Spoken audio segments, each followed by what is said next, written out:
ಪ್ರತಿ ವರ್ಷ 4 ಲಕ್ಷ ಮಕ್ಕಳಿಗೆ ಕ್ಯಾನ್ಸರ್. ಭಾರತದಲ್ಲಿ ಪ್ರತಿ ವರ್ಷ 50,000 ಮಕ್ಕಳು ಕ್ಯಾನ್ಸರ್ಗೆ ತುತ್ತಾಗ್ತಿದ್ದಾರೆ. ಎಸ್, ಇದು ಆಧುನಿಕ ಜಗತ್ತಿನ ಕರಾಳ ಚಿತ್ರಣ. ಜಗತ್ತಿನಲ್ಲಿ ಪ್ರತಿ ವರ್ಷ 4 ಲಕ್ಷ ಮಕ್ಕಳು ಕ್ಯಾನ್ಸರ್ಗೆ ತುತ್ತಾಗ್ತಿದ್ದಾರೆ. ಈ ಪೈಕಿ 50,000 ಮಕ್ಕಳು ಭಾರತದವರೇ. ಗೊತ್ತಾ? ಈ ಮಕ್ಕಳನ್ನ ಹೆಚ್ಚಾಗಿ ಕಾಡುತ್ತಿರೋದೇ ಬ್ಲಡ್ ಅಥವಾ ಬ್ರೈನ್ ಕ್ಯಾನ್ಸರ್, ಜೊತೆಗೆ ದುಗ್ಧ ಗ್ರಂಥಿಯ ಕ್ಯಾನ್ಸರ್ ಮತ್ತು ಗೆಡ್ಡೆಗಳು. ಈ ಭಯಾನಕ ಅಂಶಗಳೇ ಸಾಕು ನಮ್ಮ ಈ ಸಮಾಜಕ್ಕೆ ಬಂದಿರುವ ಕಂಟಕವನ್ನ ಊಹಿಸಲು. ಹಾಗಾಗಿ ಸ್ನೇಹಿತರೆ, ಈಗಲೇ ಎಚ್ಚೆತ್ತುಕೊಳ್ಳಿ. ಇಲ್ಲದಿದ್ರೆ ಇಂಥ ದೃಶ್ಯಗಳು ನಿಮ್ಮ ಮನೆಯಲ್ಲೂ ಕಂಡು ಬರಬಹುದು. ಜೋಕೆ. ಸ್ನೇಹಿತರೆ, ಇದಕ್ಕೆಲ್ಲ ಕಾರಣ ಏನು ಗೊತ್ತಾ? ನಾವು ಹಾಗೂ ನಮ್ಮ ಮಕ್ಕಳು ತಿನ್ನುತ್ತಿರುವ ಆಹಾರ. ಬಾಯಿಗೆ ರುಚಿ, ತಯಾರಿಸಲು ಸುಲಭ ಅಂತ ನಾವೆಲ್ಲರೂ ಪ್ಯಾಕ್ ಆಗಿರುವ ಆಹಾರ ಪದಾರ್ಥಗಳ ಮೇಲೆ ಹೆಚ್ಚು ಅವಲಂಬಿತರಾಗಿದ್ದೇವೆ. ಅದು ಕರಿದ ತಿಂಡಿ, ಜ್ಯೂಸ್, ಉಪ್ಪಿನಕಾಯಿ, ನೂಡಲ್ಸ್, ಪಾಸ್ತಾ, ಕುರ್ಕುರೆ, ಬ್ರೆಡ್, ಹೀಗೆ ಒಂದಾ ಎರಡ. ಆದರೆ ಈ ತಿಂಡಿಗಳಲ್ಲಿ ಅಡಗಿದೆ ವಿಷಕಾರಿ ಕೆಮಿಕಲ್. ಚಾಕ್ಲೇಟ್ನಿಂದ ದೂರ ಇರಿ. ಮಕ್ಕಳಿಗೆ ಚಾಕ್ಲೇಟ್ ಅಂದ್ರೆ ತುಂಬಾ ಇಷ್ಟ. ಹೌದು, ಒಳ್ಳೆಯ ಗುಣಮಟ್ಟದ ಡಾರ್ಕ್ ಚಾಕ್ಲೇಟ್ ಮತ್ತು ಕೋಕೋದಿಂದ ಹಲವಾರು ರೀತಿಯ ಆರೋಗ್ಯಕ್ಕೆ ಲಾಭಗಳಿವೆ. ಆದ್ರೆ ಅತಿಯಾದ್ರೆ ಅಮೃತ ಕೂಡ ವಿಷ ಆಗುತ್ತೆ ಅಲ್ವಾ? ಅದೇ ರೀತಿ ಅತಿ ಹೆಚ್ಚು ಚಾಕ್ಲೇಟ್ ಸೇವನೆ ಮಕ್ಕಳಿಗೆ ಭಾರಿ ಡೇಂಜರಸ್. ಅದರಲ್ಲೂ ಕಳಪೆ ಗುಣಮಟ್ಟದ ಚಾಕ್ಲೇಟ್ ಮಾರಣಾಂತಿಕ ಕಾಯಿಲೆಗಳನ್ನೇ ತರಬಹುದು. ಗೊತ್ತಾ? ಹೊರಬಿತ್ತು ಕಟು ಸತ್ಯ. ಹೌದು, ಅಧ್ಯಯನವೊಂದರಲ್ಲಿ ಶಾಕಿಂಗ್ ಅಂಶವೊಂದು ಹೊರಬಿದ್ದಿದೆ. ಹೆಚ್ಚು ಚಾಕ್ಲೇಟ್ ಸೇವನೆ ಮಕ್ಕಳಲ್ಲಿ ಟೈಪ್ 2 ಡಯಾಬಿಟಿಸ್ ತರಲಿದೆ. ಅದರಲ್ಲೂ ಮಕ್ಕಳು ಸೇವಿಸುವ ಸಂಸ್ಕರಿತ ಆಹಾರ, ಫಾಸ್ಟ್ ಫುಡ್ ಮತ್ತು ಚಾಕ್ಲೇಟ್ ಟೈಪ್ 2 ಡಯಾಬಿಟಿಸ್ಗೆ ಮುಖ್ಯ ಕಾರಣವಾಗ್ತಿದೆ.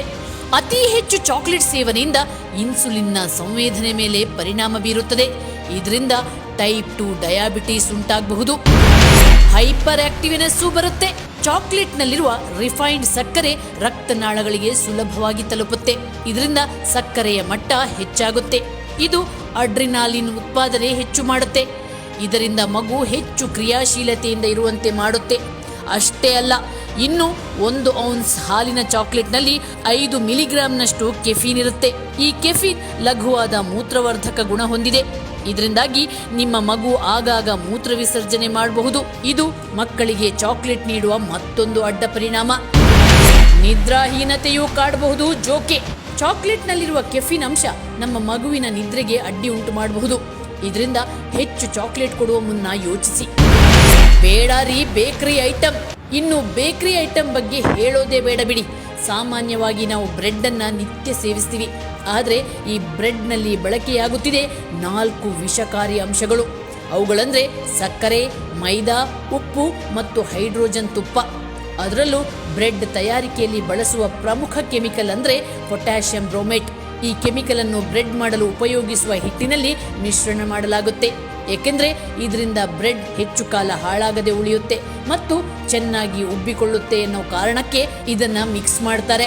ಆದರೆ ಬ್ರೆಡ್ ಅನ್ನ ಹೆಚ್ಚು ಉಷ್ಣಾಂಶದಲ್ಲಿ ಬೇಯಿಸದಿದ್ರೆ ಈ ಕೆಮಿಕಲ್ ಬ್ರೆಡ್ನಲ್ಲಿ ಹಾಗೇ ಉಳಿದು ನಮಗೆ ಕ್ಯಾನ್ಸರ್, ಆಯಾಸ ಮತ್ತು ಹಿರಿಯ ವಯಸ್ಕರಂತೆ ಕಾಣುವ ರೋಗಗಳು ಅಂಟಿಕೊಳ್ಳುತ್ತವೆ. ಇದರಿಂದ ಆದಷ್ಟು ಈ ಬೇಕರಿ ಐಟಂಗಳಿಂದ ದೂರ ಇರೋದೇ ಒಳಿತು. ಉಪ್ಪಿನಕಾಯಿಯಲ್ಲಿದೆ ವಿಷ ರಾಸಾಯನಿಕ. ನಮಗೆ ಊಟಕ್ಕೆ ಉಪ್ಪಿನಕಾಯಿ ಬೇಕೇ ಬೇಕು. ಉಪ್ಪಿನಕಾಯಿ ಭಾರತೀಯರ ಊಟದಲ್ಲಿ ಅಷ್ಟು ಪ್ರಾಮುಖ್ಯತೆ ಪಡೆದಿದೆ. ಉಪ್ಪಿನಕಾಯಿಯನ್ನ ನ್ಯಾಚುರಲ್ ಆಗಿ ಪ್ರಿಪೇರ್ ಮಾಡಿದ್ರೆ ಓಕೆ. ಆದರೆ ಈಗ ಪ್ಯಾಕೆಟ್ನಲ್ಲಿ ಬರುವ ಈ ರೆಡಿಮೇಡ್ ಉಪ್ಪಿನಕಾಯಿ ಆರೋಗ್ಯಕ್ಕಿಂತ ಅನಾರೋಗ್ಯನೇ ಕೊಡ್ತಿದೆ. ಯಾಕಂದ್ರೆ ಉಪ್ಪಿನಕಾಯಿಯಲ್ಲಿ ಬಳಕೆ ಆಗ್ತಿದೆ ಸೋಡಿಯಂ ಬಾಂಜೈಟ್ ಎಂಬ ವಿಷಕಾರಿ ಕೆಮಿಕಲ್. ಈ ಕೆಮಿಕಲ್ ಅನ್ನು ಕೇವಲ ಉಪ್ಪಿನಕಾಯಿಯಲ್ಲಿ ಮಾತ್ರ ಅಲ್ಲ, ನಾವು ಉಪಯೋಗಿಸುವ ಜಾಮ್, ಸಾಸ್ ಎಲ್ಲದರಲ್ಲೂ ಉಪಯೋಗಿಸ್ತಾರೆ. ಈ ವಿಷಕಾರಿ ಕೆಮಿಕಲ್ ಅನ್ನು ನಿರಂತರವಾಗಿ ಸೇವಿಸೋದ್ರಿಂದ ನಮ್ಮ ಜೀರ್ಣಕ್ರಿಯೆ ಮೇಲೆ ಕೆಟ್ಟ ಪರಿಣಾಮ ಬೀರುತ್ತೆ. ಅದರಲ್ಲೂ ಯೂನಿವರ್ಸಿಟಿ ಆಫ್ ಅರಸೋನಾ ವರದಿ ಮಾಡಿರುವ ಪ್ರಕಾರ ಡಯೇರಿಯಾ ಇರುವ ವ್ಯಕ್ತಿಗಳು ಹೆಚ್ಚು ಉಪ್ಪಿನಕಾಯಿ ಸೇವಿಸಿದಲ್ಲಿ ಕಿಡ್ನಿ ಫೇಲ್ಯೂರ್, ಹೊಟ್ಟೆ ನೋವು, ರಕ್ತದೊತ್ತಡ ಕಾಯಿಲೆಗಳು ಹೆಚ್ಚಾಗುತ್ತವೆ ಮತ್ತು ದೇಹದ ಮೇಲೆ ಅಡ್ಡ ಪರಿಣಾಮ ಬೀರುತ್ತದೆ ಅನ್ನೋ ಆತಂಕಕಾರಿ ಅಂಶವನ್ನ ಬಹಿರಂಗಪಡಿಸಿದ್ದಾರೆ. ಪ್ಯಾಕ್ಡ್ ಜ್ಯೂಸ್ ಭಾರಿ ಡೇಂಜರಸ್. ಜಗತ್ತಿನಲ್ಲಿ ಅತಿ ಹೆಚ್ಚು ಮಾರಾಟವಾಗುವ ವಸ್ತು ಅಂದ್ರೆ ಅದು ಸಾಫ್ಟ್ ಡ್ರಿಂಕ್ಸ್ ಮತ್ತು ಸೋಡಾ. ಆದರೆ ಈ ಕೂಲ್ ಡ್ರಿಂಕ್ಸ್ ನಲ್ಲಿ ಫಾಸ್ಫರಿಕ್ ಆಸಿಡ್ ಅನ್ನ ಬಳಸಲಾಗುತ್ತೆ. ಇದನ್ನು ಹೆಚ್ಚು ಸೇವಿಸಿದಷ್ಟು ತುಟಿ, ನಾಲಿಗೆ, ಗಂಟಲು ಮತ್ತು ಹೊಟ್ಟೆಯನ್ನು ಸುಡುತ್ತದೆ. ಅಷ್ಟೇ ಅಲ್ಲದೆ ವಾಂತಿ, ಹೊಟ್ಟೆ ಸೆಳೆತ, ಡಯೇರಿಯಾ ತೊಂದರೆಗಳಿಗೆ ತುತ್ತಾಗಬೇಕಾಗುತ್ತೆ. ನಮ್ಮ ಮಾರ್ಕೆಟಲ್ಲಿ ಸಿಗುವ ಪ್ಯಾಕ್ ಜ್ಯೂಸ್ಗಳು ಜಾಹೀರಾತಿನಲ್ಲಷ್ಟೇ ಫ್ರೆಶ್ ಫ್ರೂಟ್ನಿಂದ ತಯಾರಾಗುತ್ತೆ. ಆದರೆ ನಿಜವಾಗಿ ಅದು ಸಾರ ಸತ್ವವನ್ನು ಕಳೆದುಕೊಂಡಿರುವ ಡ್ರಿಂಕ್ಸ್ ಆಗಿರುತ್ತೆ. ಇನ್ನು ಜ್ಯೂಸನ್ನು ಅಷ್ಟೂ ದಿನ ಪ್ಯಾಕ್ ಮಾಡಿ ಸಂಗ್ರಹಿಸಿದ್ರೂ ಅದು ಕೆಡೋದಿಲ್ಲ. ಯಾಕಂದ್ರೆ ಜ್ಯೂಸನ್ನು ಪಲ್ಪ್ ಮತ್ತು ಎಸೆನ್ಸ್ನಿಂದ ತಯಾರಿಸಲಾಗುತ್ತೆ. ಇದರಿಂದ ಪ್ಯಾಕ್ ಜ್ಯೂಸನ್ನು ನಾವು 5-6 ತಿಂಗಳು, ಕೆಲವೊಮ್ಮೆ ವರ್ಷದವರೆಗೂ ಕೆಡದೆ ಇಡಬಹುದು. ಸಾಫ್ಟ್ ಡ್ರಿಂಕ್ಸ್ ಅತಿ ಹೆಚ್ಚು ಫ್ರುಕ್ಟೋಸ್ ಮತ್ತು ಆಸಿಡಿಟಿ ಸ್ವಭಾವವನ್ನು ಹೊಂದಿರುತ್ತೆ. ಅತಿಯಾದ ಸೇವನೆ ದೇಹಕ್ಕೆ ಹಾನಿಕಾರಕ. ಹೆಚ್ಚುವರಿ ಫೈಬರ್, ಕಿಬ್ಬೊಟ್ಟೆಯ ಸೆಳೆತ, ಅತಿಸಾರ ಮುಂತಾದ ಜೀರ್ಣಾಂಗಕ್ಕೆ ಸಂಬಂಧಪಟ್ಟಿರುವಂಥ ಸಮಸ್ಯೆಗಳು ಉಂಟಾಗಬಹುದು. ಅಷ್ಟೇ ಅಲ್ಲ, ಎದೆಯುರಿ, ವಾಕರಿಕೆ, ವಾಂತಿ, ತಲೆನೋವು, ನಿದ್ರಾಹೀನತೆ ಇತರ ಸಮಸ್ಯೆಗಳೂ ಕಾಡಬಹುದು.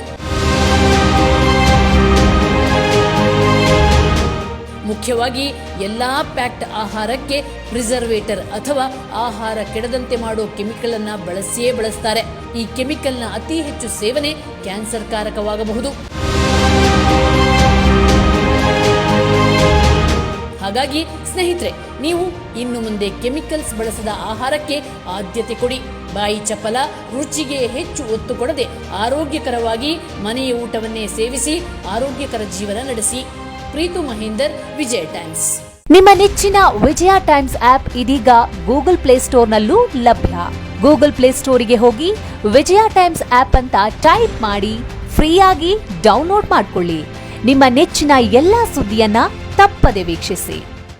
ವಿಜಯ ಟೈಮ್ಸ್ ವೆಬ್ಸೈಟ್ಗೆ ಲಾಗಿನ್ ಆಗಲು www.vijayatimes.com ಅಂತ ಟೈಪ್ ಮಾಡಿ. ಯೂಟ್ಯೂಬ್ಗೆ ವಿಸಿಟ್ ಮಾಡಲು ವಿಜಯ ಟೈಮ್ಸ್ ಅಂತ ಟೈಪ್ ಮಾಡಿ. ಫೇಸ್ಬುಕ್, ಟ್ವಿಟರ್, ಇನ್ಸ್ಟಾಗ್ರಾಮ್ ಅನ್ನ ವಿಜಯ ಟೈಮ್ಸ್ ಅಂತ ಟೈಪ್ ಮಾಡಿ, ಫಾಲೋ ಮಾಡಿ. ವಿಜಯ ಟೈಮ್ಸ್ ಅನ್ನ ಸಬ್ಸ್ಕ್ರೈಬ್ ಮಾಡಿ, ಲೈಕ್ ಮಾಡಿ, ಶೇರ್ ಮಾಡಿ, ಬೆಲ್ ಬಟನ್ ಅನ್ನ ಒತ್ತಿ.